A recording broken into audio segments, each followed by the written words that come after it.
നമസ്കാരം. 4 ന്യൂസിലേക്ക് സ്വാഗതം. നീണ്ട നാളത്തെ സസ്പെൻസിനൊടുവിൽ ഇന്നലെയായിരുന്നു ബി.ജെ.പി സ്ഥാനാർത്ഥികളെ പ്രഖ്യാപിച്ചത്.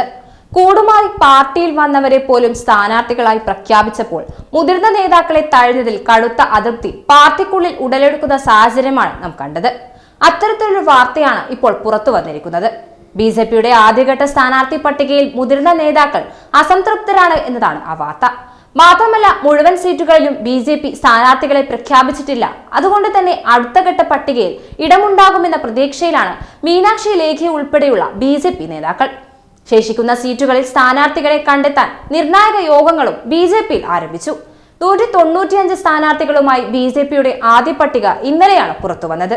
34 കേന്ദ്രമന്ത്രിമാരെ മത്സര രംഗത്തിറക്കുന്ന ബി.ജെ.പി മീനാക്ഷി ലേഖി ഉൾപ്പെടെയുള്ളവരുടെ കാര്യത്തിൽ വ്യക്തത വരുത്തിയിട്ടില്ല എന്നതാണ് ശ്രദ്ധേയം. ദക്ഷിണേന്ത്യൻ സംസ്ഥാനങ്ങളിലെ സീറ്റ് വിഭജനം സംബന്ധിച്ചും എൻ.ഡി.എക്കുള്ളിൽ ചർച്ചകൾ തുടരുകയാണ്. ഈ മാസം 10-നുള്ളിൽ 50% സ്ഥാനാർത്ഥികളെയും പ്രഖ്യാപിക്കാനാണ് ബി.ജെ.പി ശ്രമം. ആദ്യ സ്ഥാനാർത്ഥി പട്ടികയിൽ നിരവധി ബി.ജെ.പി നേതാക്കൾ തഴയപ്പെട്ടിട്ടുണ്ട്. ഗുസ്തി താരങ്ങളുടെ ആരോപണത്തിന് വിധേയനായ ബ്രിജ്ഭൂഷൺ ഉൾപ്പെടെയുള്ളവരുടെ സീറ്റുകൾ സംബന്ധിച്ച് ബി.ജെ.പി ഒരു വ്യക്തത നൽകിയിട്ടില്ല. അതേസമയം പട്ടികയിലെ കുറയുന്ന മുസ്ലിം പ്രാതിനിധ്യവും ചർച്ചയായിട്ടുണ്ട്. ആദ്യഘട്ട സ്ഥാനാർത്ഥി പട്ടികയിലെ 28 പേർ സ്ത്രീകളും 47 പേർ യുവാക്കളുമാണ്. പട്ടികയിലെ 51 പേർ ഉത്തർപ്രദേശിൽ നിന്നും 20 പേർ പശ്ചിമ ബംഗാളിൽ നിന്നുമുള്ളവരാണ്.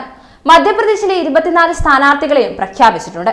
എന്നാൽ ആദ്യഘട്ട സ്ഥാനാർത്ഥി പട്ടിക പുറത്തു വന്നതോടെ കടുത്ത അതൃപ്തിയും തമ്മിത്തല്ലുമാണ് ബി.ജെ.പിക്കുള്ളിൽ ഉടലെടുത്തിരിക്കുന്നത് എന്ന വാർത്തയും പുറത്തു വരുന്നുണ്ട്. നിരവധി മുതിർന്ന നേതാക്കളെ തഴഞ്ഞതിന്റെ പശ്ചാത്തലത്തിലാണ് ഈ തമ്മിത്തല്ല് ബി.ജെ.പിക്കുള്ളിൽ ഇപ്പോൾ ഉടലെടുത്തിരിക്കുന്നതും. കൂടുമാറി ഇന്നലെ വന്നവർ ബി.ജെ.പിയിൽ ചേക്കേറിയപ്പോൾ അവർക്ക് പോലും സ്ഥാനാർത്ഥിത്വം നൽകിയ തീരുമാനത്തിൽ ഇപ്പോഴും പാർട്ടിക്കുള്ളിൽ ഭിന്നാഭിപ്രായം രൂക്ഷമാണ് എന്നാണ് റിപ്പോർട്ടുകൾ.